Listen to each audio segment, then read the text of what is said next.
오늘은 가족으로 부르심 이런 제목으로 말씀을 함께 나누도록 하겠습니다. 저희는 지금 요한 1서의 말씀을 함께 읽어가고 있습니다. 하나님과의 사귐, 또 교제, 친밀함 이런 관점을 가지고 이 말씀을 읽어가고 있는데, 지난주에 저희는 하나님과 성도 사이의 사귐에서 이제 성도와 성도 사이의 어떤 관계, 또 사귐 이런 이야기를 함께 나누었습니다. 우리가 원수를 사랑하고 또 멀리 있는 이웃을 사랑하는 것도 필요하지만 우선은 우리 옆에 있는 형제와 자매를 사랑하는 것이 중요하다. 우리가 그런 이야기를 함께 나누었죠. 그러면 자연스럽게 생기는 질문이 하나 있습니다.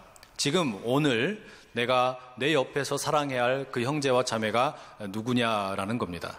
구체적으로 그 형제와 자매가 누구인지 오늘 본문은 우리에게 몇 가지 들려주고 있습니다.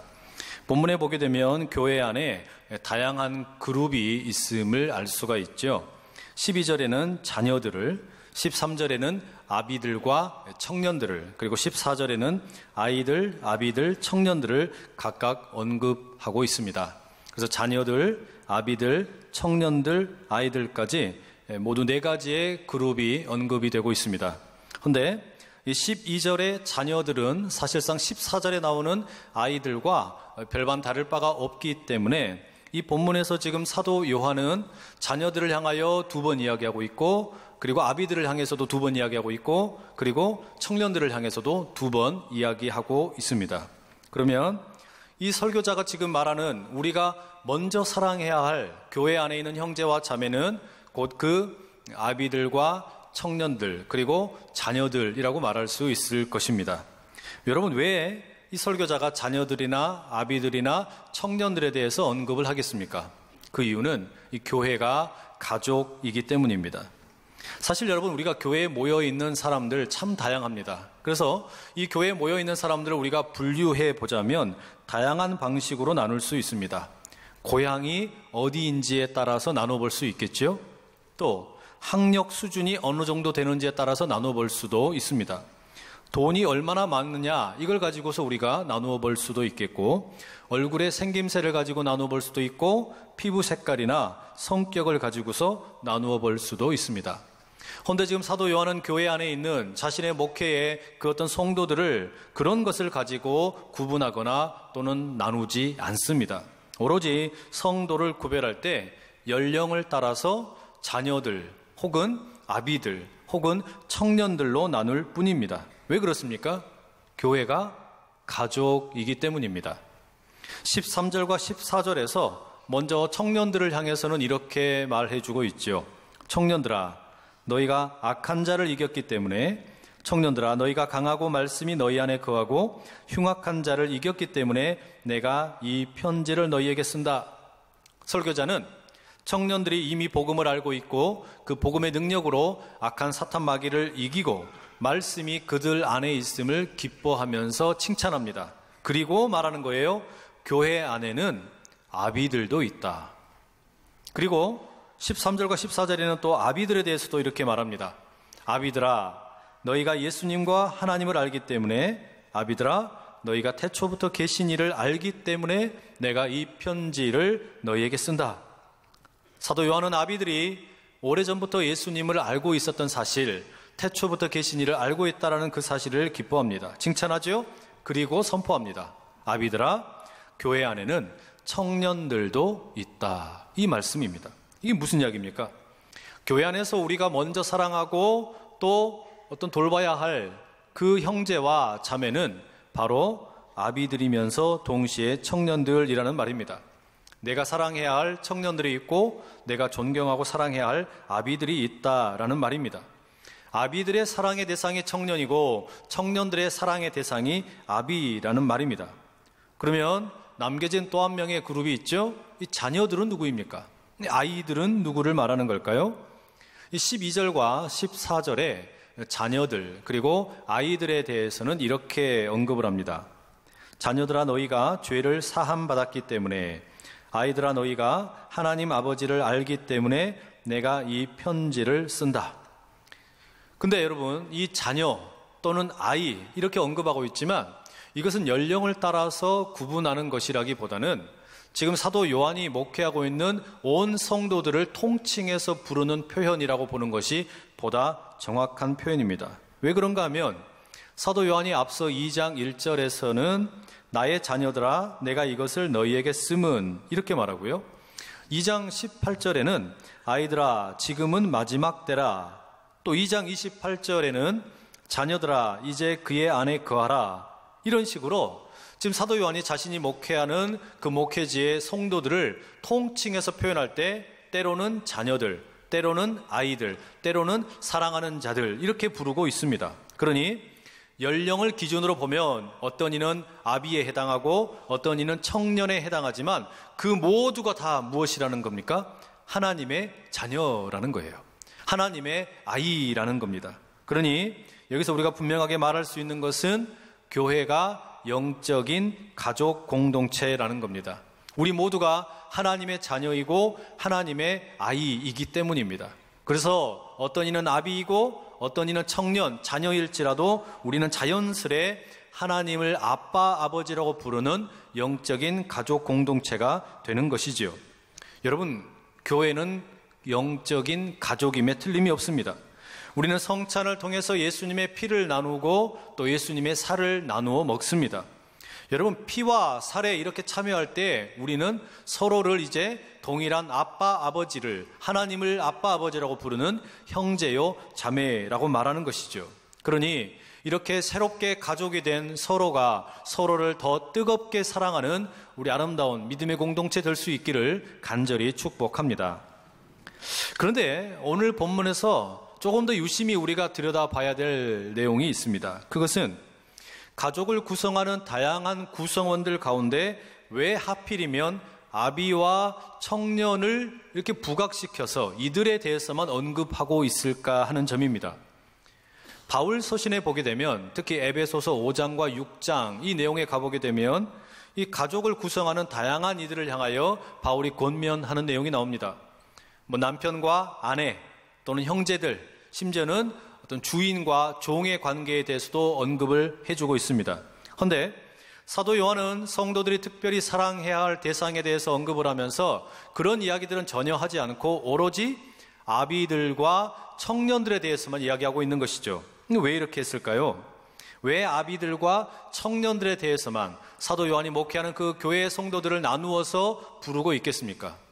그 이유를 우리가 미루어 짐작해 보자면 아마도 이 교회에는 세대 갈등이 있었던 것으로 짐작해 볼 수 있습니다. 아비들로 대표되는 기성세대와 청년들로 대표되는 어떤 다음 세대 가운데 서로 간의 믿음의 갈등, 어떤 삶의 갈등이 있었다라는 것이죠. 여러분, 사도 요한이 말하는 이 아비들이라는 그 어떤 대상을 향하여 가리키는 모습을 보십시오. 아비들이라고 했지만 그렇다고 해서 어미들을 빼놓은 것은 아닙니다. 그 아비들이라는 말 속에는 영적으로 먼저 하나님을 알고 믿게 된 아비들과 어미들을 통칭하고 있습니다. 그런데 그 아비들에 대해서 이 사도 요한은 13절과 14절에 거의 똑같이 말합니다. 아비들아, 내가 너희에게 쓰는 것은 너희가 태초부터 계신 이를 알았음이요. 사도 요한이 말하기를 지금 이 아비들은 태초부터 계신 이를 알았답니다. 태초부터 계신 이가 누구이겠어요? 예수님이죠. 이들은 예수님을 알고 있는 사람들이었다라는 것이에요. 사도 요한이 목회하던 이 초대교회 당시에 일부분의 사람들, 아마도 연세가 많이 드시고 이제는 힘이 좀 빠진 분들이었을 것입니다. 이분들이 직접 예수님을 목격한 사람들이었고 어떤 이들은 예수님과 개인적인 친분이 있는 사람도 있었을 것이고 예수님이 설교하는 것을 직접 들은 사람도 있고 병자를 고치는 장면에 함께 있었던 사람도 있고 심지어 자신이 그 기적을 경험한 사람들도 있었다라는 말입니다. 실제로 그렇게 예수님과 함께 거하며 생활했던 믿음의 추억이 있는 사람들을 말하고 있는 것이죠. 지금은 비록 늙고 병이 들었지만 여러분, 이렇게 예수님을 직접 목격했던 사람들 얼마나 영광스러운 일이었겠습니까? 반면에 청년들은 어떤 인물입니까? 이 13절에 이렇게 나옵니다. 청년들아, 내가 너희에게 쓰는 것은 너희가 악한 자를 이기었음이라. 이제 앞선 세대는 많이 늙었어요. 또 기력이 쇠했습니다. 그래서 악한 마귀와의 싸움에서 앞장서서 싸우는 것은 이제 청년들입니다. 이 청년들은 사탄을 이기고 적그리스도를 이기는 자들입니다. 영적으로 강할 뿐만 아니라 하나님의 말씀이 그들 안에 있다라고 말합니다.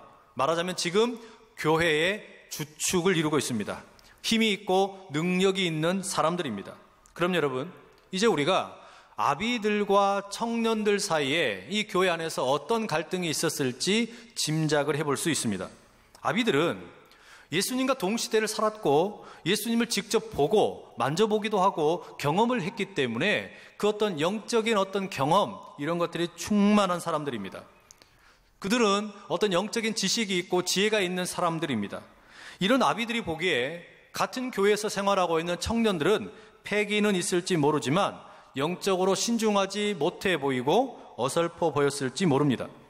예수님을 자신들은 직접 경험했기 때문에 그들은 모두 다 청년들을 바라볼 때 부족하다라는 생각이 들고 풋내기처럼 여겨졌을지도 모릅니다. 반면에 청년들이 보기에는 이 아비들이 어땠을까요? 쉽게 말하면 청년들의 눈에 아비들은 그저 추억을 팔아먹고 사는 사람들처럼 보였을지 모릅니다. 지금 당장 영적으로 싸워야 할 악한 마귀와의 싸움에서는 지쳐 보이고 힘겨워하면서도 늘 우리 때는 이랬다, 우리 때는 저랬다, 뒤에서 훈수를 두면서 참견한다라고 비춰졌을지도 모릅니다. 여러분, 사도 요한이 목회하던 이 교회에 있었던 어떤 세대 간의 갈등은 오늘 우리가 살고 있는 한국 사회 가운데 또 교회 가운데, 가정 가운데서도 흔히 찾아볼 수 있는 풍경입니다.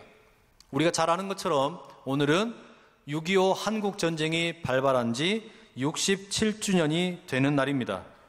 전쟁을 겪은 세대, 그리고 전쟁 이후에 폐허가 되어버린 땅에서 새로운 급속한 산업화를 경험한 세대는 사선을 넘나들며 먹고 사는 문제 가운데서 고민을 많이 해야만 했습니다. 그런 힘겨운 경험을 한 기성세대가 보기에 요즘 젊은 청년들이 취업의 문제니 결혼의 문제니 입시나 또는 연애나 이런 걸 가지고 고민하는 걸 보면 좀 우습게 보일지도 모릅니다. 우리 때는 목숨을 걸고 했는데 저것들은 열심히 하지 않는 것처럼 보인다라고 느껴진다는 말이죠. 게다가 요즘 세대에는 그 기성세대가 보기에 조금 버릇도 없어 보이고 예의도 없고 건방지고 철없는 아이들처럼 느껴질 수도 있습니다. 반면에 청년 세대는 아비 세대를 어떻게 생각할까요? 거지식하고 답답하다 이렇게 생각하는 경향이 좀 강하겠지요. 늘 자신들이 과거에 경험했던 것만 진리이고 그것만 진짜 고생이고 요즘 고민은 고민도 아니다라고 말하는 것에 대해서 불만을 토로할지도 모릅니다.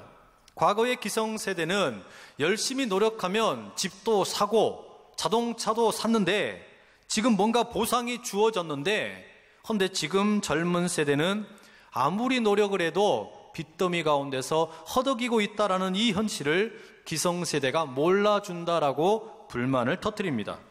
여러분, 이거 우리 사회 가운데 일반적인 모습 아닌가요? 한국 사회에서 이런 세대 갈등이 앞으로 더 큰 문제가 될 수 있다라고 많은 전문가들이 이야기합니다. 올해 2017년 3월에 한국보건사회연구원이라는 곳에서 사회통합실태 진단 및 대응 방안이라는 보고서를 내놨습니다. 이 내용에 보니까 작년에 2016년에 대한민국의 성인 가운데 62.2%가 우리나라는 세대 간의 갈등이 매우 심하다 혹은 대체로 심하다라고 답을 했습니다. 이 세대 간의 갈등이라는 것이 시간이 지나가면서 희석이 되는 것이 아니라 오히려 더 심각해지고 있는 것 같다라는 말입니다. 한편으로는 여러분, 이런 세대 간의 갈등이라는 것이 그냥 사회 현상만이 아니라 작게는 교회에서도 자주 볼 수 있는 모습입니다. 신앙생활을 오래 한 기성세대가 보기에 요즘 젊은 세대의 신앙생활은 참 마음에 들지 않습니다. 예배 시간에 늘 지각을 하고 주일을 밥 먹듯이 빼먹기도 하고 기도도 제대로 하지 않는 것처럼 보입니다. 그리고 젊은 세대가 보기에 기성세대는 어떻습니까? 세상은 한참 앞서가고 있는데 교회는 기성세대 중심으로 10년, 20년 뒤떨어진 모습처럼 보이고 자신들의 이야기를 전혀 들어주지 않는다라고 불평과 불만을 늘어놓습니다. 실제로 그래서 교회나 기독교와 관련된 인터넷 사이트에 들어가 보게 되면 기성세대와 젊은 세대 가운데 치열한 논쟁을 벌이곤 합니다. 교리의 문제에 대해서, 목회에 대해서, 신앙생활에 대해서 서로 간에 옥신각신하며 다툰다라는 말이죠. 이것은 가정에서도 마찬가지예요. 부모와 자녀 사이에 이 세대 간의 갈등이 참 심각합니다. 시어머니와 며느리 사이에 이런 세대 갈등이 대표적으로 나타나곤 하죠. 여러분이 너무 심각하게 들으시는 것 같아서 유머 하나 들려드리겠습니다. 어느 가정에서 아내가 남편에게 이렇게 물었습니다. 자기야, 이 세상에서 누가 제일 좋아?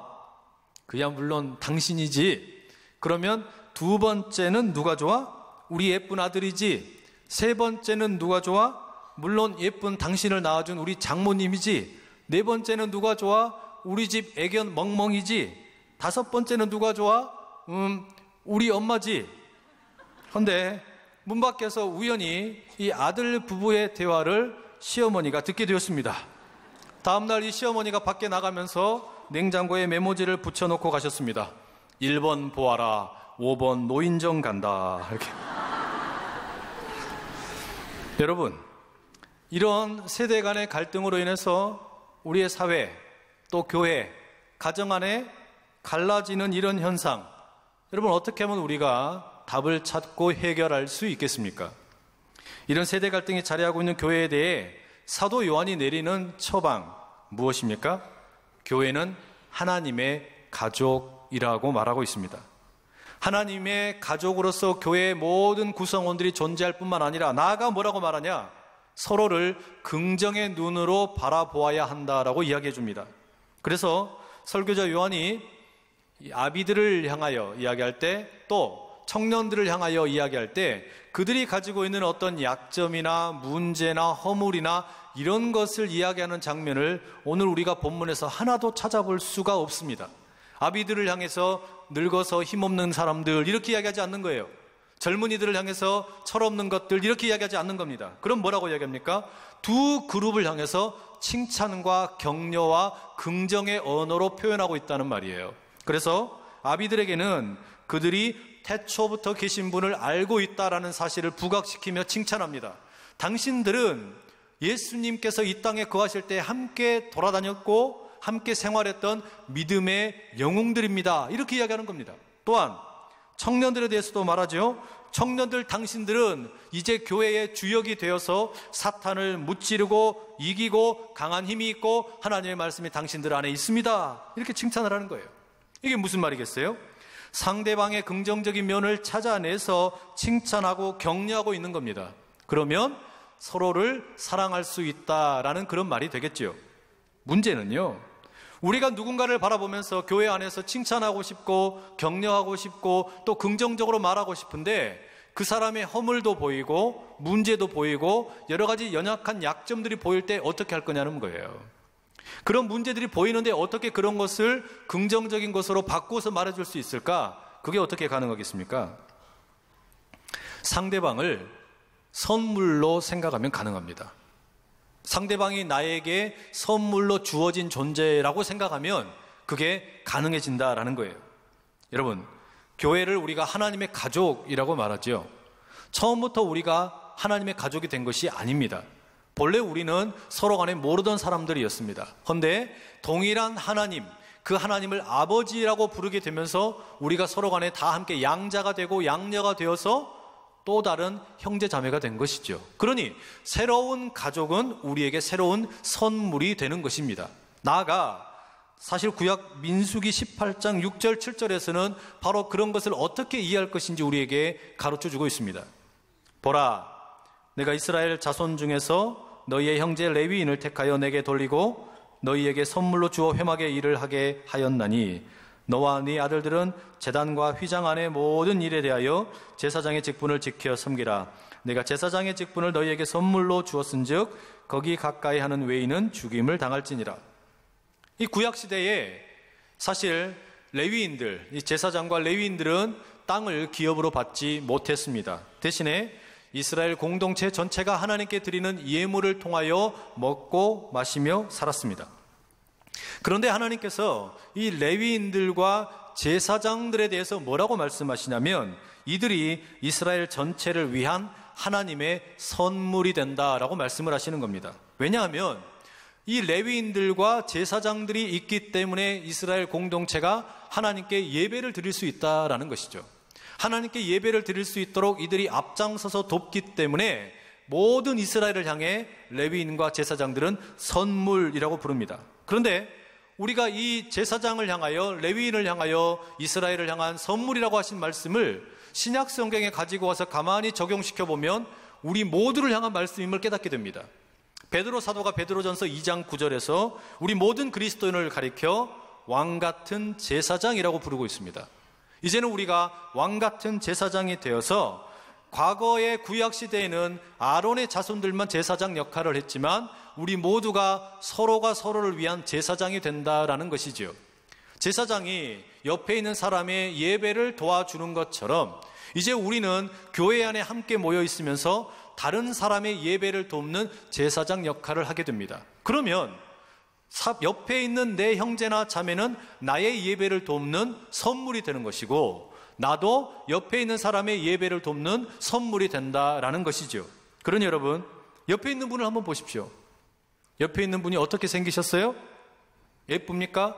멋있습니까? 그런 것과 상관없이 그분은 여러분의 선물임을 믿으시기 바랍니다. 여러분이 하나님께 예배를 제대로 드릴 수 있도록 돕는 하나님께서 보내신 선물입니다. 그 눈으로 상대방을 바라보게 되면 격려할 수 있고 칭찬할 수 있고 사랑할 수 있고 긍정의 언어로 그를 세워주는 역할이 우리에게 가능한 줄로 믿습니다. 여러분, 오늘은 조금 더 구체적인 이야기도 나누고 싶습니다. 아비 된 우리가, 영적 아비 된 우리는 어떻게 청년들을 바라보면 좋겠습니까? 또 반대로 영적인 청년들, 영적인 자녀들은 어떻게 영적인 아비들을 대하면 좋겠습니까? 본문의 12절과 14절에 이런 구절이 나옵니다. 자녀들아, 내가 너희에게 쓰는 것은 너희 죄가 그의 이름으로 말미암아 사함을 받았으며, 아이들아, 내가 너희에게 쓴 것은 너희가 아버지를 알았으며. 여러분, 우리 모두는 이 교회 안에서 때로 아비 노릇을 해야 될 때도 있고 때로는 청년 노릇, 자녀 노릇을 해야 될 때도 있습니다. 그러나 아비이든지 청년이든지 동일하게 우리 모두는 하나님의 자녀이며 하나님의 아이들입니다. 왜냐하면 우리 모두는 예수 그리스도의 이름으로 죄사함을 경험했고 하늘 아버지를 다 함께 알고 있기 때문입니다. 그런데 바로 그런 하늘 아버지를 알고 있고 죄의 용서를 경험한 우리 모든 하나님의 자녀들은 그러면 이 영적 아비로서 청년들을 어떻게 대하면 좋겠습니까? 영적 아비에게 요구되는 태도는 내려놓음입니다. 영적 아비는 영적인 청년들, 영적인 자녀들을 내 소유나 내 것이라고 생각할 것이 아니라 하나님의 자녀임을 알아야 된다라는 말입니다.